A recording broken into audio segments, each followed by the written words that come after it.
আসসালামু আলাইকুম। মনোবিজ্ঞানের পক্ষ থেকে আবারও চলে এলাম তোমাদের মনোবিজ্ঞানের আরো একটি এমসিকিউ সলভ ক্লাস নিয়ে।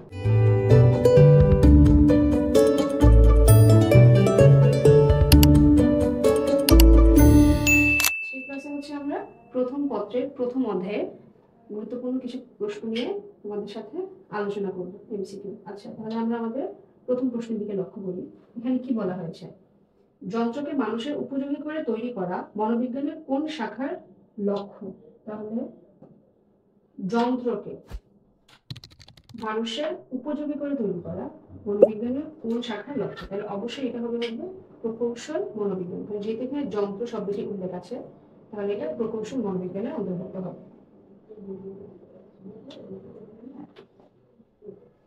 আচ্ছা, এরপর আমরা আমাদের নেক্সট প্রশ্নে চলে যাই। আচ্ছা, এখানে বলা হয়েছে মনোবিজ্ঞানের প্রথম গবেষণাগার কত সালে স্থাপিত হয়েছে? মনোবিজ্ঞানের প্রথম গবেষণাগার, তাহলে মনোবিজ্ঞানের প্রথম গবেষণাগার কে তৈরি করেছিলেন? তৈরি করেছিল উইলহেম উন্ড। তাহলে কত সালে হবে? 1879 সালে উইলহেম উন্ড।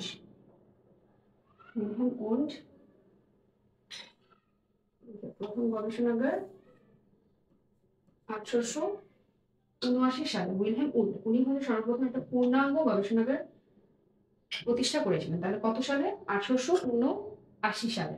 আচ্ছা, এরপরে আমাদের তৃতীয় প্রশ্ন। এখানে বলা হয়েছে শুক্রাণু ও ডিম্বাণুর মিলনের ফলে সৃষ্টি হয় কি? সৃষ্টি হয় ক্রোমোজোম, জিন, ভ্রূণ নাকি ডিএনএ? তাহলে মিলনের ফলে প্রথমে হচ্ছে প্রথম অবস্থায় মিলনের ফলে হচ্ছে সৃষ্টি হবে আমাদের ভ্রূণ। তারপরে এই ভ্রূণ থেকেই আস্তে আস্তে একটা পূর্ণাঙ্গ মানুষ সৃষ্টি হয়। আচ্ছা, এরপরে আমাদের নেক্সট প্রশ্ন। এখানে বলা হয়েছে মানসিক স্বাস্থ্যের সাথে সম্পর্কিত হল মানসিক স্বাস্থ্য। তাহলে মানসিক স্বাস্থ্যের সাথে কি সম্পর্ক? আমরা দেখি। নিজেকে অর্থহীন মনে করা? না, এটা তো অবশ্যই হবে না। নিজেকে সুখী মনে করা? হ্যাঁ, এটা হবে নিজেকে বিকশিত করার চেষ্টা করা। তাহলে আমাদের অ্যান্সারটা হবে হচ্ছে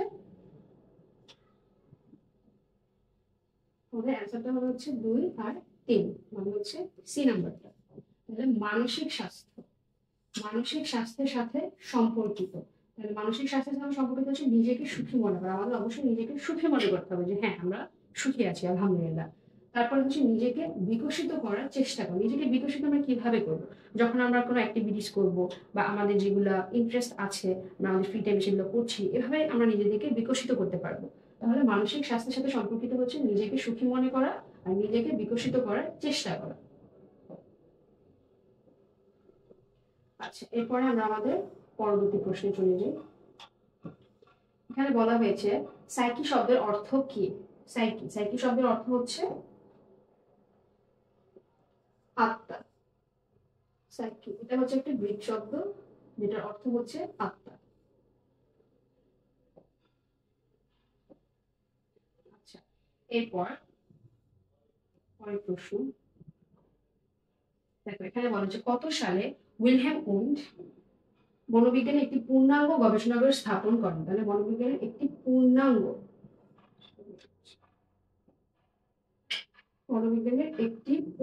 গবেষণাগার, পূর্ণাঙ্গ গবেষণাগারটা কি? পূর্ণাঙ্গ একটা গবেষণাগার। কে স্থাপন করেছিল? Wilhelm wound. কত সালে? 1879 সালে। একটু আগে কিন্তু আমরা ওয়েবসাইটে পড়েছিলাম, ওখানে বলা হয়েছিল যে কত সালে প্রথম মনোবিজ্ঞানের গবেষণাগার স্থাপিত হয়েছিল। একই প্রশ্ন, জাস্ট দুই ভাবে লিখেছে যে কত সালে প্রথম মনোবিজ্ঞানের পরীক্ষাগার স্থাপন করা হয়েছিল, আর হচ্ছে উইলহেম উন্ড কত সালে মনোবিজ্ঞানের একটি পূর্ণাঙ্গ গবেষণাগার স্থাপন করেন? তাহলে 1979 সালে। আচ্ছা, এরপরে আমরা আমাদের পরবর্তী প্রশ্নটা লক্ষ্য করি। আচ্ছা, এখানে বলা হচ্ছে জীবনের জন্য অত্যাবশ্যক শক্তিকে প্রাচীন দার্শনিকগণ কি বোঝান? জীবনের জন্য অত্যাবশ্যক, মানে জীবনের জন্য যেগুলো দরকারি একদম, সেটাকেই আমরা বলি অত্যাবশ্যক। অত্যাবশ্যক শক্তি, মানে জীবনের জন্য অত্যাবশ্যক শক্তি, এই অত্যাবশ্যক শক্তিকে প্রাচীন দার্শনিকগণ কি বোঝাতেন? তারা এটা বোঝাতেন হচ্ছে মানসিক প্রক্রিয়া। কারণ মানসিক প্রক্রিয়াটি হচ্ছে আমাদের জীবনের জন্য অত্যাবশ্যক। আচ্ছা, এরপরে পরের প্রশ্নটা দেখি। আচ্ছা, এখানে বলা হয়েছে উন্ড মনোবিজ্ঞানকে কিসের বিজ্ঞান হিসেবে ব্যাখ্যা করেছেন। এই যে উইলহেম উন্ড, উনি যে মনোবিজ্ঞানের একটি পূর্ণাঙ্গ গবেষণাগার স্থাপন করেছিল, তিনি মনোবিজ্ঞানকে কিসের বিজ্ঞান হিসেবে আখ্যায়িত করেছেন? কিসের বিজ্ঞান হিসেবে আখ্যায়িত করেছেন? অ্যান্সারটা হবে হচ্ছে মানসিক কার্যকলাপে। মানসিক কার্যকলাপে। তাহলে উইলহেম উন্ড মনোবিজ্ঞানকে কিসের বিজ্ঞান হিসেবে ব্যাখ্যা দিয়েছেন? মানসিক কার্যকলাপে।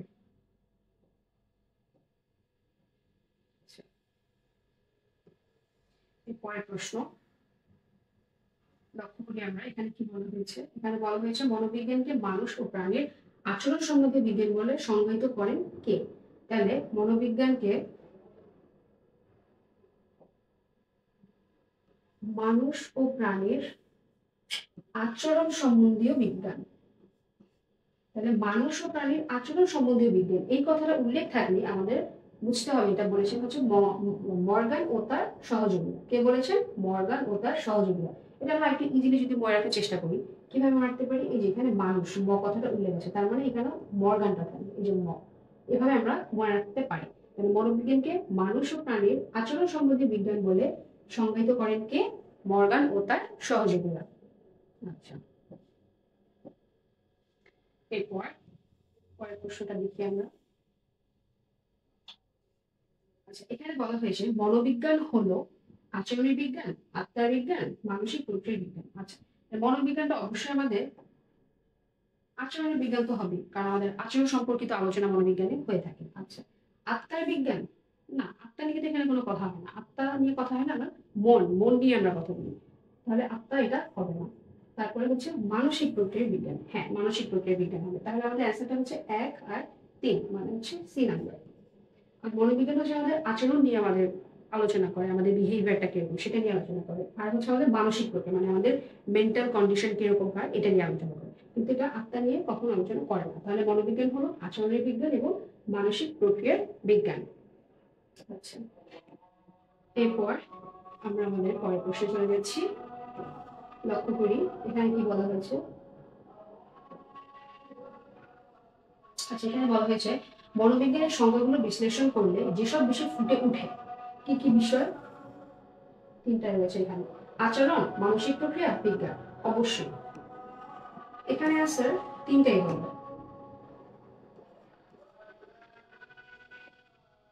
কারণ মনোবিজ্ঞানের সংজ্ঞাগুলো যখন আমরা বিশ্লেষণ করবো তখন দেখবো অবশ্যই এখানে আচরণের উল্লেখ থাকবে, কারণ মনোবিজ্ঞান হচ্ছে ব্যক্তির আচরণ সম্পর্কে আলোচনা করে।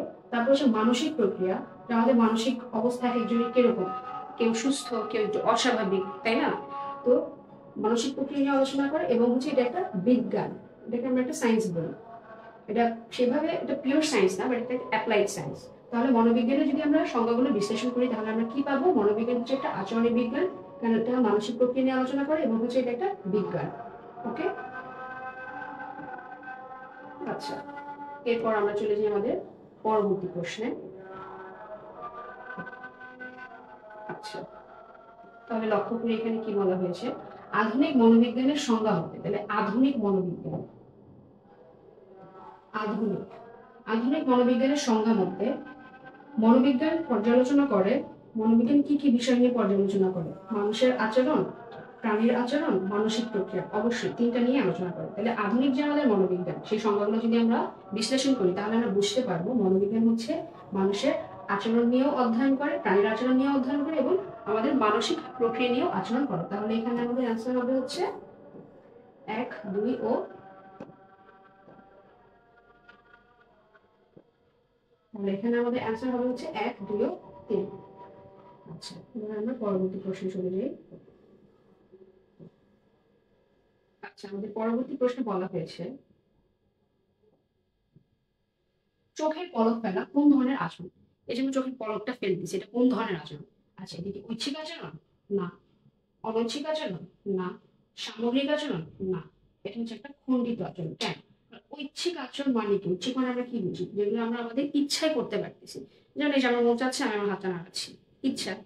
তারপরে অনৈচ্ছিক কোনটা? যেটা হচ্ছে আমরা আমাদের ইচ্ছার বিরুদ্ধে করে থাকি, যেমন এই যে আমরা শ্বাস নিচ্ছি, আমি যদি চাই আমার শ্বাসটা বন্ধ, শ্বাসটা বন্ধ করে রাখি, পারবো আমি? না, অবশ্যই আমার নিতে হবে, এটা আমাদের অনৈচ্ছিক। সামগ্রিক মানুষের দুটোর মিলে, ঐচ্ছিক অনৈচ্ছিক মিলে যেটা হয় সেটা হচ্ছে সামগ্রিক। তাহলে এটাও না, এই তিনটার একটাও হবে না। খণ্ডিত মানে হচ্ছে এটা এটা নির্দিষ্ট সময় পর পর যেটা হয়, যেমন চোখের পলকটা ফেলা, এটা নির্দিষ্ট সময় পর পর আমরা ফেলতেছি, তো এটা হবে হচ্ছে একটা খণ্ডিত আচরণ। ওকে, আচ্ছা এরপরে আমরা আমাদের পরবর্তী প্রশ্নটা দেখি। আচ্ছা এখানে বলা হচ্ছে শিক্ষক শ্রেণীকক্ষে শিক্ষকের বক্তব্য কোন ধরনের আচরণ। শ্রেণীকক্ষে শিক্ষকের বক্তব্য, এই যে আমি তোমাদের সাথে একটা বক্তব্য পেশন করছি তোমাদের সামনে, তাহলে এটা কি ধরনের আচরণ? খণ্ডিত আচরণ, না সামগ্রিক আচরণ, অনৈচ্ছিক আচরণ, নাকি অভ্যন্তরীণ আচরণ? অভ্যন্তরীণ আচরণ তো হবে না, কারণ অভ্যন্তরীণ কি, যেটা হচ্ছে ভিতরে, অবশ্যই এটা অভ্যন্তরীণ হবে না, খণ্ডিতও হবে না। আর অনৈচ্ছিক আচরণ অবশ্যই না, কারণ অনৈচ্ছিক মানে কি, অনৈচ্ছিকের সঙ্গে আমরা কি জানি, যে যেটা আমরা আমাদের ইচ্ছার বিরুদ্ধে করি সেটা হচ্ছে আমাদের অনৈচ্ছিক। সেই কাউকে যখন টিচার লেকচার দেয়, এই যে আমি তোমাদের সাথে লেকচারটা দিচ্ছি, এটা কি আমার অনৈচ্ছিক? না। তাহলে এটা কি হবে? তাহলে এটা হবে আমাদের সামগ্রিক আচরণ, কারণ এটা সবাইকে নিয়েই আমি আমার লেকচারটা দিচ্ছি, তোমরা সবাই দেখবে আমার এই ক্লাসটা, তাহলে এটা কি, হচ্ছে সামগ্রিক, সবাই একসাথে দেখবে। এরকম না যেটা আমি শুধু একজনের জন্য আমার ক্লাসটা আমি রেকর্ড করছি, সেটা তো না, তাই না? তাহলে এটা হবে আমাদের সামগ্রিক আচরণ। শ্রেণীকক্ষে শিক্ষকের বক্তব্য কোন ধরনের আচরণ? সামগ্রিক আচরণ। আচ্ছা এরপরে আমরা আমাদের পরবর্তী প্রশ্ন চলে যাই। আচ্ছা এখানে বলা হয়েছে সামগ্রিক আচরণ কোনটি? সামগ্রিক আচরণ পেশি সঞ্চালন, ঠোঁট নাড়া, চোখের পলক, নাকি জনসভার ভাষণ? একটু আগে যেটা আমরা পড়েছিলাম ওটার সাথে কিন্তু সেম রিলেটেড এই কোয়েশ্চেনটা। সামগ্রিক আচরণ, সামগ্রিক আচরণ মানে অনেককে নিয়ে একসাথে একটা যে বিহেভিয়ারটা সেটাই, তাই না? সামগ্রিক আচরণ কি হবে? পেশি সঞ্চয়, আমি একা বলতেছি পেশি সঞ্চয়। ঠোঁট নাড়া, এটাও না। চোখের পলক ফেলা, এটা হচ্ছে খণ্ডিত। তাহলে জনসভার ভাষণ, এটা হবে হচ্ছে সামগ্রিক আচরণ, কারণ যখন আমরা জনসভায় ভাষণ দিই, আমাদের সামনে অনেক মানুষ থাকছে, সবাইকে নিয়ে সবার সম্মুখে হচ্ছে আমরা একটা ভাষণ দিচ্ছি, তাহলে কি এটা, এটা হচ্ছে একটা সামগ্রিক আচরণ। সামগ্রিক আচরণ কোনটি? তাহলে জনসভার ভাষণ। ওকে, এরপরে আমরা আমাদের পরবর্তী প্রশ্নে চলে যাই। আচ্ছা এবার বলা হয়েছে যে ঐচ্ছিক আচরণ কোনটি? ঐচ্ছিক আচরণ কি, যেটা আমরা আমাদের ইচ্ছায় করে থাকি। ঐচ্ছিক আচরণ কি হবে? হাঁটা, কারণ হৃৎপিণ্ডের ক্রিয়া, এটা তো আমাদের ঐচ্ছিক না, এটা তো আমরা ইচ্ছা করলে আমাদের যদি বলি হার্ট স্টপ হয়ে যেতে হবে হবে, এটা আমাদের হাতে নেই, আমাদের এটা ঐচ্ছিক, এটা হচ্ছে আমাদের অনৈচ্ছিক। আচ্ছা শ্বাস প্রশ্বাস নেওয়া, এটাও আমাদের অনৈচ্ছিক। আগুন হতে হাত সরিয়ে নেওয়া, এটা অনৈচ্ছিকই, কারণ যখন একটা উদ্দীপকের প্রতি আমরা একটা প্রতিক্রিয়া হয়, সেটা হচ্ছে আমাদের অনৈচ্ছিক, কারণ আমরা না চাওয়া সত্ত্বেও হচ্ছে আমরা সেখান থেকে সরে আসবো। যেমন যে আমি যদি কোনো গরম কিছু হাত রাখি, এটা অটোমেটিক কিন্তু একটা সেন্সেশন কাজ করে, আমার হাতটা তাৎক্ষণিকভাবে কিন্তু আমি সরিয়ে নিচ্ছি, তাহলে এটা অনৈচ্ছিক হবে। তাহলে ঐচ্ছিক কি, এখানে হাঁটা, এই যে আমরা হাঁটতেছি, কারণ মন চাচ্ছে, আচ্ছা আমি তো হাঁটলাম, আমার মন চাচ্ছে, না আমি হাঁটলাম না, তাহলে এটা হচ্ছে আমাদের কন্ট্রোলে আছে, যেটা আমাদের কন্ট্রোলে থাকে সেটাই তো হচ্ছে আমাদের ঐচ্ছিক আচরণ। তাহলে এখানে ঐচ্ছিক আচরণ কোনটা হবে? হাঁটা, হাঁটা আমাদের ঐচ্ছিক আচরণ। আচ্ছা এরপর আমরা আমাদের পরবর্তী প্রশ্ন চলে যাই। আচ্ছা এখানে বলা হচ্ছে কোনটি অনৈচ্ছিক আচরণ? অনৈচ্ছিক আচরণ কোনটা, এবার দেখি আমরা। হৃৎপিণ্ডের ক্রিয়া, অবশ্যই এটা হবে।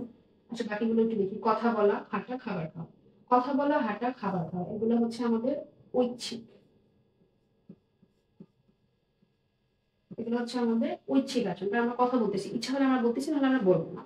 হাঁটা সেম, খাবার খাওয়া, হ্যাঁ আমার খিদে লাগলো, আচ্ছা আমি একটু খেয়ে নিলাম, তাহলে এগুলো হচ্ছে আমাদের ঐচ্ছিক। আর হৃৎপিণ্ডের ক্রিয়া যেটা, সেটা হচ্ছে আমাদের অনৈচ্ছিক আচরণ।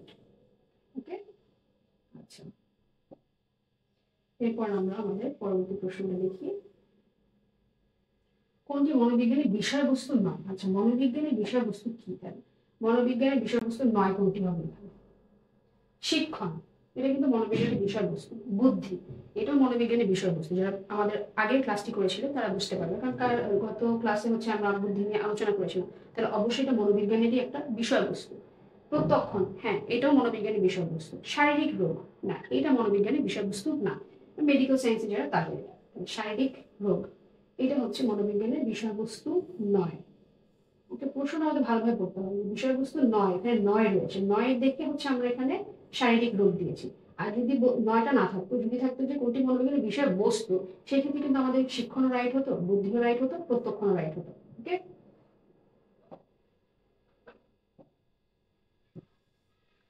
এরপর এরপর এখানে বলা হচ্ছে মনোবিজ্ঞানের বিষয়বস্তু। মনোবিজ্ঞানের বিষয়বস্তু কি, এটা তো একদমই আমরা পারবো, ইজি। শিক্ষণ, ব্যক্তিত্ব, প্রত্যক্ষণ, তিনটাই হবে এখানে। শিক্ষণ ও মনোবিজ্ঞান একটা বিষয়বস্তু, প্রত্যক্ষণ মনোবিজ্ঞানের বিষয়বস্তু, ব্যক্তিত্ব মনোবিজ্ঞানের বিষয়বস্তু।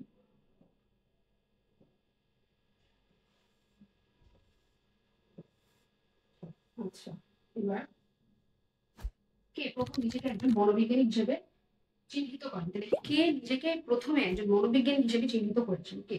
Sigmund Freud, William James, William Wundt, নাকি আইভ্যান প্যাভলভ? অবশ্যই এটার অ্যান্সার হবে উইলিয়াম উন্ড, কারণ উনি হচ্ছে 1879 সালে প্রথম মনোবিজ্ঞানের গবেষণাগার স্থাপন করেছিলেন। তো এই জন্য উনি হচ্ছে নিজেকে একজন মনোবিজ্ঞানী হিসেবে চিহ্নিত করেন। কে? উইলহেম উড, কারণ উনি হচ্ছে 1889 সালে মনোবিজ্ঞানের প্রথম একটি গবেষণাগার স্থাপন করেছিলেন। আচ্ছা, এরপর আমাদের পরবর্তী প্রশ্ন। আচ্ছা, এখানে কি বলছে? নিচের কোনটি মনোবিজ্ঞানের দৃষ্টিভঙ্গি না? সেম আগের মতো প্রশ্ন। মনোবিজ্ঞানের বিষয়বস্তু নয়, দৃষ্টিভঙ্গি নয়, তাহলে কোনটা মনোবিজ্ঞানের দৃষ্টিভঙ্গি নয়? মনোগতিক দৃষ্টিভঙ্গি, পরিবেশগত দৃষ্টিভঙ্গি, মানবিক দৃষ্টিভঙ্গি, নাকি জ্ঞানীয় দৃষ্টিভঙ্গি? এটা হবে হচ্ছে পরিবেশগত দৃষ্টিভঙ্গি। কারণ পরিবেশ নিয়ে তো মনোবিজ্ঞান আলোচনা করবে না, তাই না? মনোবিজ্ঞান আমাদের মনোগতিক দৃষ্টিভঙ্গি, আমাদের মনের যেসব প্রশ্ন বা যা আছে সেগুলো আমাদের মনোগতিক দৃষ্টিভঙ্গি নিয়ে আলোচনা করবে, মানবিক দৃষ্টিভঙ্গি নিয়ে আলোচনা করবে, জ্ঞানীয় দৃষ্টিভঙ্গি নিয়ে আলোচনা করবে, কিন্তু পরিবেশগত দৃষ্টিভঙ্গি নিয়ে তো মনোবিজ্ঞান আলোচনা করবে না। তাহলে মনোবিজ্ঞানের দৃষ্টিভঙ্গি নয় নিচের কোনটি? পরিবেশগত দৃষ্টিভঙ্গি। ওকে, আমাদের পরবর্তী প্রশ্ন। বৈজ্ঞানিক পদ্ধতির বৈশিষ্ট্য। বৈজ্ঞানিক পদ্ধতির বৈশিষ্ট্য কি কি হবে? বস্তুনিষ্ঠতা, নিয়ন্ত্রণ, পুনরাবৃত্তি? হ্যাঁ, এখানে হচ্ছে তিনটাই হবে, তিনটাই হবে এখানে আছে। কিভাবে তিনটা হবে দেখি আমরা একটু আলোচনা করি।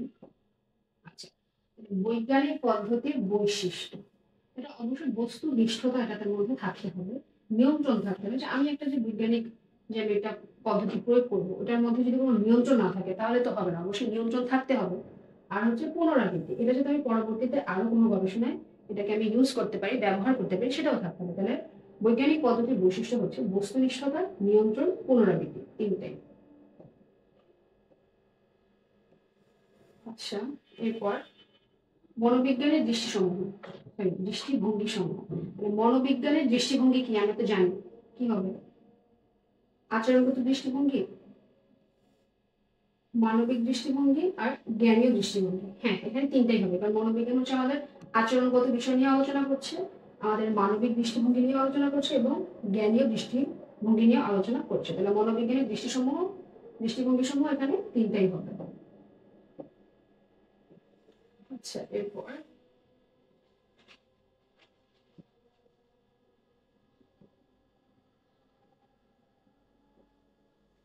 আমাদের প্রশ্নটা, হিপোক্রেটিসের আগ্রহ কিসের উপর ছিল?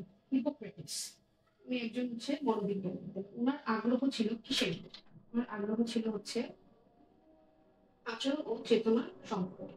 হিপোক্রেটিসের আগ্রহী ছিল, যেসব বিষয়ের উপর উনি আগ্রহ ছিল সেটা হচ্ছে আচরণ ও চেতনা সম্পর্কে।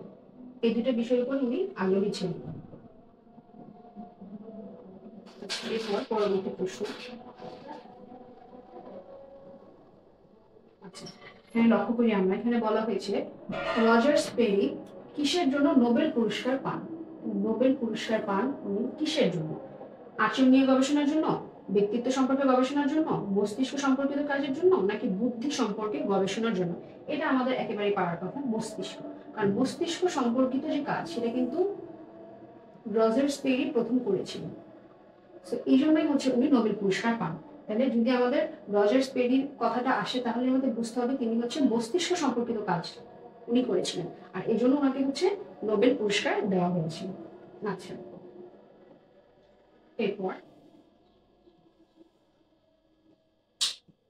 মস্তিষ্কের কোষের পরিমাণ কত? তাহলে আমাদের এই যে ব্রেনটা, আমাদের যে মস্তিষ্ক, কিন্তু অসংখ্য কোষ রয়েছে, ছোট ছোট অসংখ্য কোষ। তাহলে এটা কত? এটা পরিমাণ কত? 10 বিলিয়ন, 11 বিলিয়ন, 12 বিলিয়ন, নাকি 13 বিলিয়ন? এটার অ্যান্সারটা হবে হচ্ছে 12 বিলিয়ন। তাহলে আমাদের মস্তিষ্কে যে অসংখ্য কোষ রয়েছে এটা অগণিত, তাহলে এর মধ্যে বিলিয়ন বিলিয়ন রয়েছে আমাদের কোষ, সেই কোষের পরিমাণটা হচ্ছে 12 বিলিয়ন। ওকে, আচ্ছা, এরপরে পরবর্তী প্রশ্ন, এখানে বলছে মনোসমীক্ষণ মতবাদের প্রবক্তা। মনোসমীক্ষণ মতবাদের প্রবক্তা কে? মনোসমীক্ষণ মতবাদ এর প্রবক্তা কে? এটা প্রবক্তা কে? সিগমুন্ড ফ্রয়েড, কার্ল রজার্স, জন ওয়াটসন, নাকি আব্রাহাম মাসলো? আব্রাহাম মাসলো তো হবেই না, জন ওয়াটসনও হবে না, কার্ল রজার্সও হবে না, সিগমুন্ড ফ্রয়েড হবে। উনি হচ্ছে মনোসমীক্ষণ মতবাদের প্রবক্তা। উনি প্রথম মনোসমীক্ষণ মতবাদটা প্রকাশ করেছিলেন। এটাই হচ্ছে ওনার যে তিনটা ব্যাপার নিয়ে যিনি কথা বলেছিলেন, ঈদ, ইগো, আর হচ্ছে সুপার ইগো। এটাই হচ্ছে ওনার মনোসমীক্ষণ মতবাদ। তাহলে মনোসমীক্ষণ মতবাদে উনি হচ্ছে ঈদ, ইগো, সুপার ইগো এগুলো সম্পর্কে আলোচনা করছে, যে অহম, অতি অহম, সেগুলো নিয়ে। তাহলে এটা হচ্ছে ওনার মনোসমীক্ষণ মতবাদ। কার এটা? সিগমুন্ড ফ্রয়েডের। আচ্ছা, এরপর পরবর্তী প্রশ্ন। আচ্ছা, এখানে বলা হয়েছে ফ্রয়েডের থিওরিকে কি বলে? ফ্রয়েডের যে থিওরি, এই যে মনোসমীক্ষণ থিওরি, এটা ইংলিশটা কি? এটা ইংলিশে কি হবে? Psychodynamic theory, transactional analysis, psychoanalytic, নাকি কগনিটিভ? কগনিটিভ তো হবে না, কারণ কগনিটিভ হচ্ছে জ্ঞানীয়। ট্রানজ্যাকশনাল অ্যানালিসিসও হবে না, সাইকোডাইনামিকও হবে না। মানে এটা হবে হচ্ছে সাইকোঅ্যানালিটিক থিওরি, সাইকোঅ্যানালিটিক। ওকে, মনোসমীক্ষণ তত্ত্ব, এটা ইংরেজিটা হচ্ছে সাইকোঅ্যানালিটিক থিওরি। আচ্ছা, এরপর ফ্রয়েড কোন দেশে জন্মগ্রহণ করেন? ফ্রয়েড হচ্ছে কোন দেশে জন্মগ্রহণ করেন? কোন দেশে জন্মগ্রহণ করেন? জার্মানি, অস্ট্রিয়া, চেকোস্লোভিয়া, নাকি ইতালি?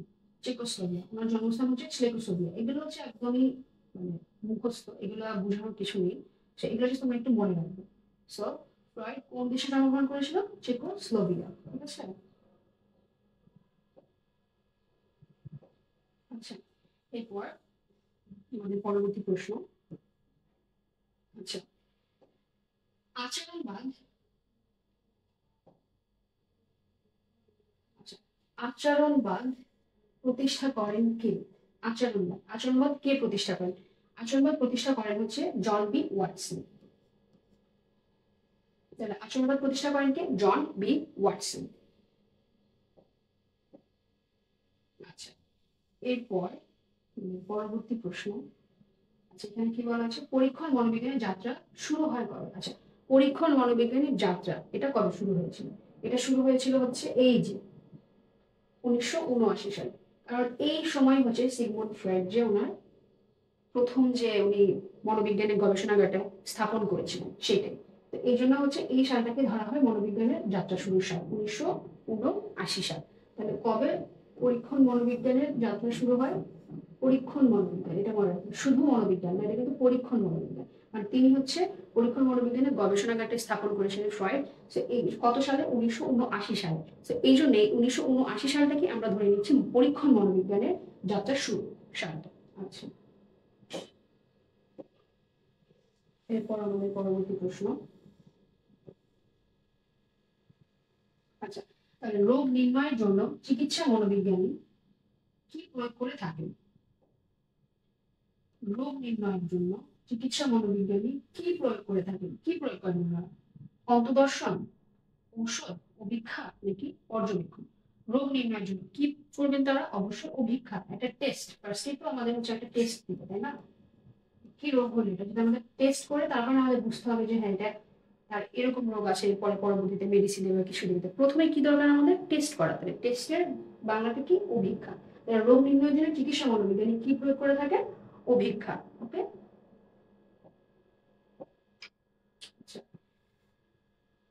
পরে পরবর্তী প্রশ্ন, যেখানে বলা হচ্ছে নিচে কোনটি শিক্ষা মনোবিজ্ঞানের আলোচ্য বিষয় নয়? শিক্ষা মনোবিজ্ঞানের আলোচ্য বিষয় নয় নিচের কোনটি? আচ্ছা, শিক্ষা মনোবিজ্ঞানের আলোচ্য বিষয়গুলো তাহলে কি হবে? অবশ্যই শিক্ষা সম্পর্কিত যেসব বিষয় সেগুলোই হচ্ছে শিক্ষা মনোবিজ্ঞানের আলোচনার বিষয়বস্তু হবে। তাহলে শিক্ষণের পুরস্কার, শাস্তির প্রভাব, না, এটা অবশ্যই শিক্ষা মনোবিজ্ঞানের আলোচনার বিষয়বস্তু। তারপর শিক্ষা পদ্ধতি, শিক্ষার পরিবেশ, তাহলে এই তিনটাই হচ্ছে আমাদের শিক্ষা মনোবিজ্ঞানের আলোচনার বিষয়বস্তু। আর শিক্ষা মনোবিজ্ঞানের আলোচনার বিষয়বস্তু নয় কোনটা? আমাদের প্রশ্ন এটা বলা হয়েছে। তাহলে অবশ্যই শৈশবকাল। কারণ শৈশবকাল নিয়ে তো শিক্ষা মনোবিজ্ঞান কোনো আলোচনা করবে না। শিক্ষা মনোবিজ্ঞান অবশ্যই শিক্ষামূলক বিষয় নিয়ে আলোচনা করবে, কিভাবে হচ্ছে আমাদের শিক্ষণের পুরস্কার শাস্তির প্রভাব রয়েছে, শিক্ষা পদ্ধতি, শিক্ষার পরিবেশ, এগুলো নিয়ে হচ্ছে শিক্ষা মনোবিজ্ঞানের আলোচনার বিষয়। কিন্তু শিক্ষা মনোবিজ্ঞান আলোচনার বিষয়বস্তু নয় হচ্ছে শৈশবকাল। ওকে, আচ্ছা, এরপর পরবর্তী প্রশ্নের দিকে আমরা যাই, লক্ষ্য করি কি বলা হয়েছে এখানে। আচ্ছা, এখানে বলা হচ্ছে বিকাশ মনোবিজ্ঞান নিচে কোন বিষয়ে আলোচনা করেন না? বিকাশ মনোবিজ্ঞান, আচ্ছা, বিকাশ মনোবিজ্ঞানের ইংরেজি এটা কি টার্মটা? Developmental psychology.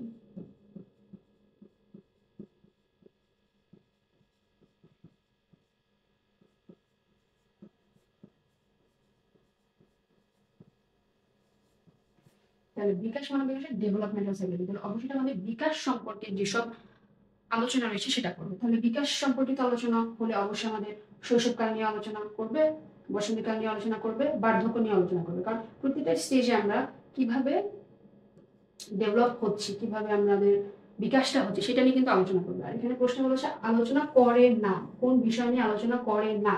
মানসিক রোগ। মানসিক রোগ নিয়ে কি বিকাশ মনোবিজ্ঞান আলোচনা করবে? অবশ্যই না।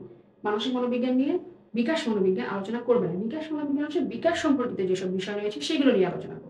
তাহলে এখানে কোনটা আলোচনা বিষয় না আলোচনা করে না হচ্ছে মানসিক রোগ নিয়ে। তাহলে বিকাশ মনোবিজ্ঞান মানসিক রোগ নিয়ে কোনো আলোচনা করে না।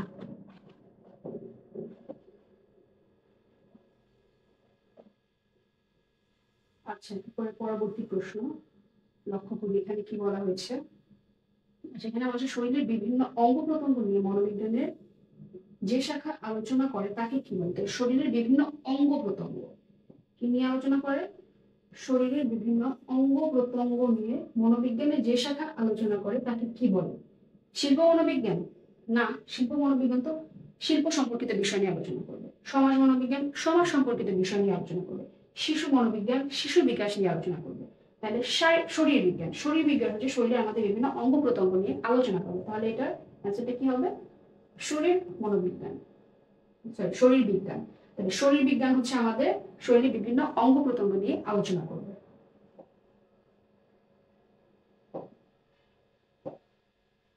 আচ্ছা, এরপরে আমরা পরবর্তী প্রশ্নে চলে যাই। আচ্ছা, এখানে বলা হয়েছে সাহায্যকারী প্রক্রিয়া হিসেবে মনোবিজ্ঞানের কোন শাখাকে অভিহিত করা যায়? সাহায্যকারী কি? সাহায্যকারী প্রক্রিয়া হিসেবে মনোবিজ্ঞানের কোন শাখাকে অভিহিত করা হয়? শিক্ষা মনোবিজ্ঞান? না, কারণ শিক্ষা মনোবিজ্ঞান তো শিক্ষা সম্পর্কিত বিষয় নিয়ে আলোচনা করবে। পরীক্ষণ মনোবিজ্ঞানও পরীক্ষা সম্পর্কিত বিষয় নিয়ে আলোচনা করবে, বিভিন্ন রকম এক্সপেরিমেন্ট সম্পর্কে আলোচনা করবে।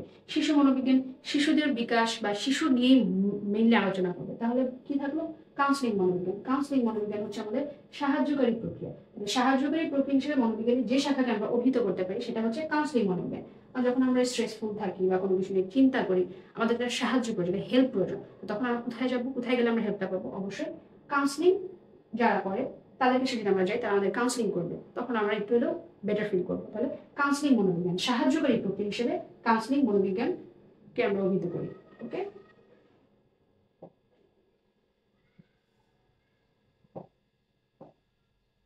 আচ্ছা, এরপর আমাদের পরবর্তী প্রশ্ন লক্ষ্য করি এখানে কি বলা হয়েছে। এখানে বলছে কাউন্সিলিং মনোবিজ্ঞানের ভূমিকা নয় কোনটি? কাউন্সিলিং মনোবিজ্ঞানের ভূমিকা, আচ্ছা, কাউন্সিলিং মনোবিজ্ঞানের ভূমিকা নয়। তাহলে আমরা দেখি এখান থেকে ভূমিকা কোনটা কোনটা হতে পারে।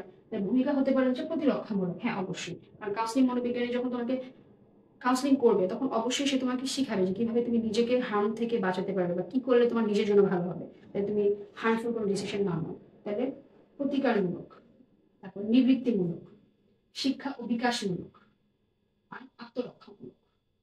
শিক্ষা ও বিকাশমূলক আলোচনা কাউন্সিলিং মনোবিজ্ঞানে করা হয়, কিন্তু আত্মরক্ষামূলক আলোচনা এটা করা হয় না।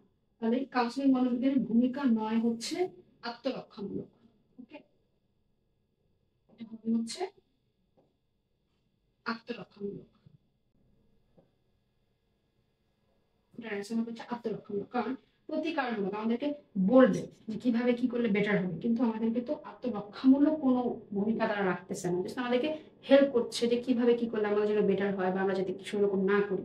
কিন্তু পুরোপুরি আমাদের আত্মরক্ষামূলক কিন্তু যে বিষয়টা সেটা নিয়ে কিন্তু কাউন্সিলিং মনোবিজ্ঞান ভূমিকা রাখছে না, বিষয়বস্তু নয়। তাহলে কাউন্সিলিং মনোবিজ্ঞানের ভূমিকা নয় হচ্ছে আত্মরক্ষামূলক। ওকে, আচ্ছা এরপর আমরা পরবর্তী প্রশ্নটা লক্ষ্য করি।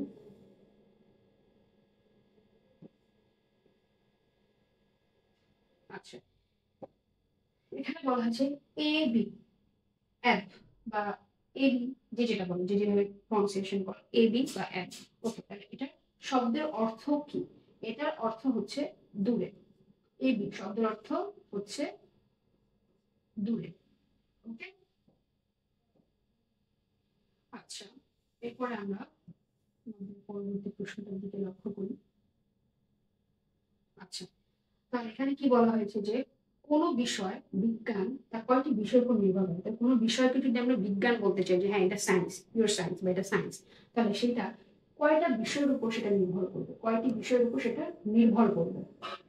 কোন বিষয়কে যদি আমরা বিজ্ঞান বলি সেটা কয়টি বিষয়ের উপর নির্ভর করবে, সেটা অবশ্যই 4টি বিষয়ের উপর নির্ভর করবে। যে এটার গ্রহণযোগ্যতা আছে কিনা, এটা আবার পুনরাবৃত্তি আছে কিনা, যে পুনরাবৃত্তি এটা ব্যবহার করতে পারছি কিনা, তারপর বৈজ্ঞানিক কোনো এটার ব্যাখ্যা রয়েছে কিনা। তো এরকম হচ্ছে 4টা বিষয়। 4টা বিষয়ের উপরে হচ্ছে কোনো বিষয়কে আমরা বিজ্ঞান বলতে পারবো কিনা সেটা 4টা বিষয় দ্বারা আমরা বুঝতে পারি। ঠিক আছে, আচ্ছা এরপর পরবর্তী প্রশ্ন।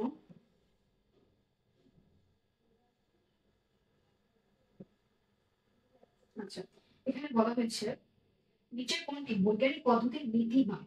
বৈজ্ঞানিক পদ্ধতির নীতি নয় কোনটি? আচ্ছা, বৈজ্ঞানিক পদ্ধতির নীতি বলে কি হতে হবে?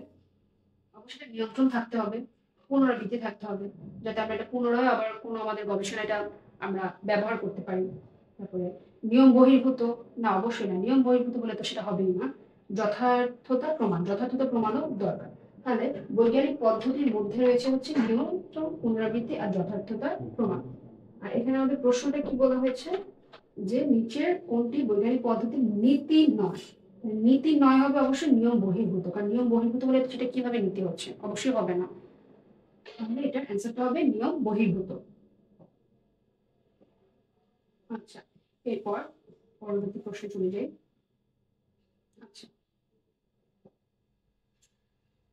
আত্মা মানুষের ভালো বা মন্দ আচরণের জন্য দায়ী, কথাটি কে বলেছেন? তাহলে আত্মা মানুষের ভালো বা মন্দ আচরণের জন্য দায়ী, কথাটা কে বলেছেন? কথাটা বলেছেন হচ্ছে সক্রেটিস বলেছেন। আত্মা মানুষের ভালো বা মন্দ আচরণের জন্য দায়ী। ঠিক আছে, এই কথাটি বলছেন হচ্ছে, এই কথাটা সক্রেটিস বলেছেন। ঠিক আছে, আচ্ছা এরপর আমরা পরবর্তী প্রশ্ন চলে যাই। এগুলো হচ্ছে জ্ঞানীয়, এগুলো আমাদের মনে রাখার বিষয়, এগুলো অ্যাকচুয়ালি বোঝানোর কিছু নেই। এই জিনিসগুলো তোমরা একটু ভালোভাবে পড়ে নিবে যে কে কোনটা কি বলেছেন। আর এগুলো একদম মুখস্থই বলতে গেলে, বাকি জিনিসগুলো বুঝে বলা যায়, কিন্তু কে কোনটা বলেছেন, কার কোনটা উক্তি বা এটা তো আর মানে বোঝানোর কিছু নেই, তাই না? আচ্ছা, এবার তাহলে আমরা নেক্সট প্রশ্নটা লক্ষ্য করি। আচ্ছা, এখানে কি বলা হয়েছে? মনোবিজ্ঞানকে মানুষের আচরণ সম্পর্কে জানতে হলে তার সমাজ, সভ্যতা ও কৃষ্টি সম্পর্কে জানতে হয়। তাহলে মনোবিজ্ঞানীকে, একজন মনোবিজ্ঞানী সে যদি একটা মানুষের আচরণ সম্পর্কে জানতে চায়, তাহলে তার সমাজ সম্পর্কে জানতে হবে, সভ্যতা সম্পর্কে জানতে হবে ও কৃষ্টি সম্পর্কে জানতে হয়। তাহলে এটি মনোবিজ্ঞানের সাথে কোন বিজ্ঞানের সম্পর্ক নির্দেশ করে? তাহলে এই যে ব্যাপারটা, এই বিষয়টা হচ্ছে মনোবিজ্ঞানের কোন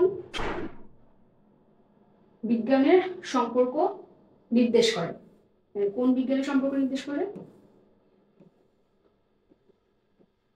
এটা হচ্ছে আমাদের সমাজ বিজ্ঞান, কারণ সভ্যতার উল্লেখ রয়েছে এখানে। কেন দাঁড়াবে? আচ্ছা, তাহলে মনোবিজ্ঞানীকে মানুষের আচরণ সম্পর্কে জানতে হলে তার যে সমাজ, সমাজ কথাটার উল্লেখ আছে এখানে। সমাজ, সভ্যতা ও কৃষ্টি সম্পর্কে জানতে হবে। তাহলে সমাজ, সভ্যতা, কৃষ্টি বলতে আমরা কি বুঝি? এই তিনটা মানেই হচ্ছে এটা সমাজ বিজ্ঞানের, এগুলো হচ্ছে সমাজ বিজ্ঞানের আলোচনার বিষয়, তাই না? আমাদের প্রশ্নটা কি বলা হয়েছিল যে মনোবিজ্ঞানীকে মানুষের আচরণ সম্পর্কে জানতে হলে তার সমাজ, সভ্যতা, কৃষি এগুলো সম্পর্কে জানতে হবে। তাহলে এগুলোর সাথে মনোবিজ্ঞানের কোন বিজ্ঞানের সাথে সম্পর্ক রয়েছে? সমাজ বিজ্ঞান, কারণ এই যে বিষয়গুলো এগুলো হচ্ছে সমাজের বিষয়বস্তু। তাহলে সমাজ বিজ্ঞান। তাহলে মনোবিজ্ঞানীকে মানুষের আচরণ সম্পর্কে জানতে হলে যে তার সমাজ সম্পর্কে জানতে হবে, সভ্যতা সম্পর্কে জানতে হবে এবং কৃষ্টি সম্পর্কে জানতে হবে। এই বিষয়গুলোর সাথে মনোবিজ্ঞানের সম্পর্ক রয়েছে হচ্ছে সমাজবিজ্ঞানের। ঠিক আছে। আচ্ছা, এরপর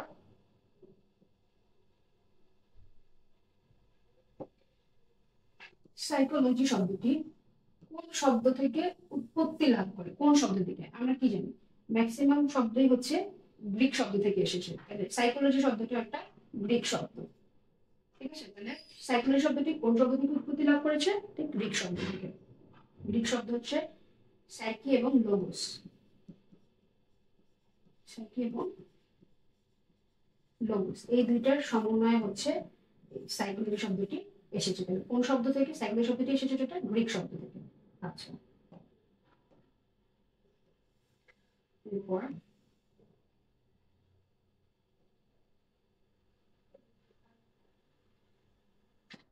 আচ্ছা, তো এখানে বলছে সাধারণ অর্থে প্রাণীর আচরণ কি? সাধারণ অর্থে এই যে প্রাণী যে আচরণ করতেছে, তাহলে এটাকে আমরা সাধারণ অর্থ থেকে কি বলতে পারি?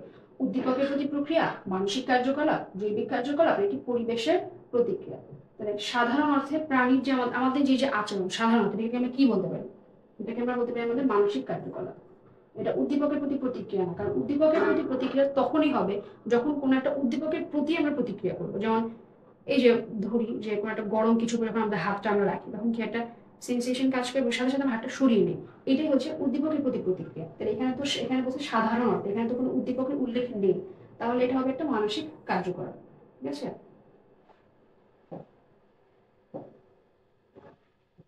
আচ্ছা, এরপর পরবর্তী প্রশ্ন। আচ্ছা, এখানে বলা হয়েছে উইলিয়াম জেমস উইলিয়াম জেমস মনোবিজ্ঞানকে কিসের বিজ্ঞান বলেছেন? উইলিয়াম জেমস উইলিয়াম জেমস মনোবিজ্ঞানকে কিসের বিজ্ঞান বলেছেন? উইলিয়াম জেমস কিসের বিজ্ঞান বলেছেন? মনের বিজ্ঞান, চেতনার বিজ্ঞান, মানসিক কার্যকলাপের বিজ্ঞান, নাকি আত্মার বিজ্ঞান? অবশ্যই মানসিক কার্যকলাপের বিজ্ঞান। উইলিয়াম জেমস হচ্ছে মনোবিজ্ঞানকে মানসিক কার্যকলাপের একটা বিজ্ঞান বলেছে। মনের বিজ্ঞানও বলেনি, চেতনার বিজ্ঞানও বলেনি, আত্মার বিজ্ঞানও বলেনি। তাহলে উইলিয়াম জেমস মনোবিজ্ঞানকে কিসের বিজ্ঞান হিসেবে উল্লেখ করেছেন? মানসিক কার্যকলাপের বিজ্ঞান। ওকে। আচ্ছা, এরপর আমাদের পরবর্তী প্রশ্ন। আচ্ছা, এখানে বলছে আধুনিক মনোবিজ্ঞান কিসের বিজ্ঞান? এই যে আমাদের আধুনিক যে মনোবিজ্ঞান, সেটা কিসের বিজ্ঞান? মনের বিজ্ঞান, চেতনার বিজ্ঞান, মানসিক প্রক্রিয়ার বিজ্ঞান, নাকি আচরণ ও মানসিক প্রক্রিয়ার বিজ্ঞান? আচ্ছা, এখানে বলি আমরা। আচ্ছা, এটা হচ্ছে আধুনিক sorry, আচ্ছা, আধুনিক মনোবিজ্ঞান কিসের বিজ্ঞান? তাহলে আগে যখন মনোবিজ্ঞান উৎপত্তি লাভ করে বা একটা সাবজেক্ট যখন প্রথম আসে, তখন মানুষ এটাকে মনের বিজ্ঞান বলে উল্লেখ করেছিল, কেউ কেউ চেতনার বিজ্ঞান। আর আস্তে আস্তে এখানে মানসিক প্রক্রিয়া অ্যাড করা হয়েছে। কিন্তু এখন যে আধুনিক আধুনিক কালে আমরা মনোবিজ্ঞানকে বলতে পারি আচরণ ও মানসিক প্রক্রিয়ার বিজ্ঞান। এখানে আচরণও থাকবে, মানসিক প্রক্রিয়াও থাকবে।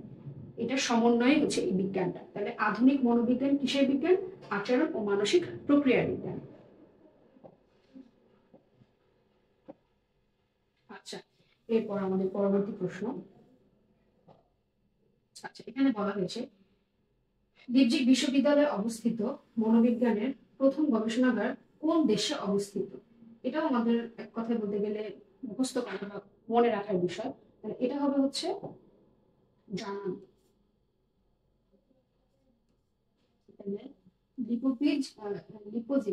লিপোজিগ বিশ্ববিদ্যালয়ে যে আমাদের অবস্থিত মনোবিজ্ঞানের যে প্রথম গবেষণাগার, একে ই করেছিল উইলহেম উল। কত সালে?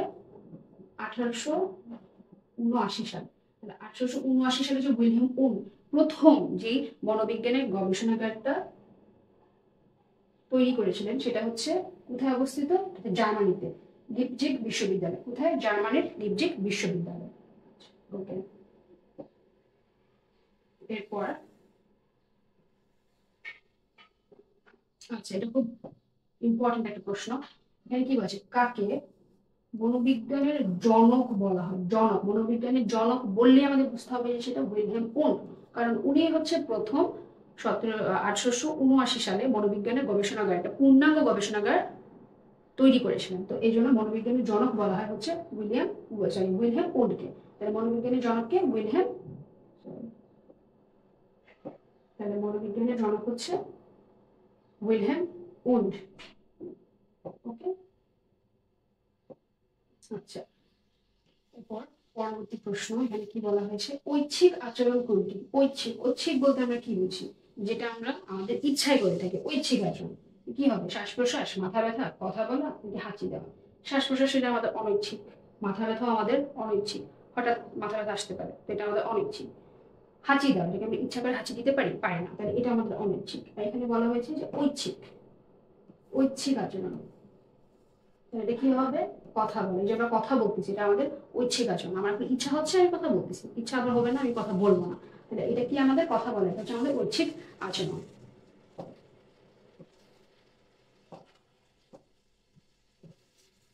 আচ্ছা, তাহলে আজকের মতো আমাদের প্রথম পত্রের প্রথম অধ্যায়ের এমসিকিউ সলভ ক্লাস কমপ্লিট হয়ে গেল। তোমাদের সাথে আবার পরবর্তীতে দেখা হবে আমাদের মনোবিজ্ঞানের আরো একটি অধ্যায়ের আরো গুরুত্বপূর্ণ এমসিকিউ নিয়ে। আসসালামু আলাইকুম।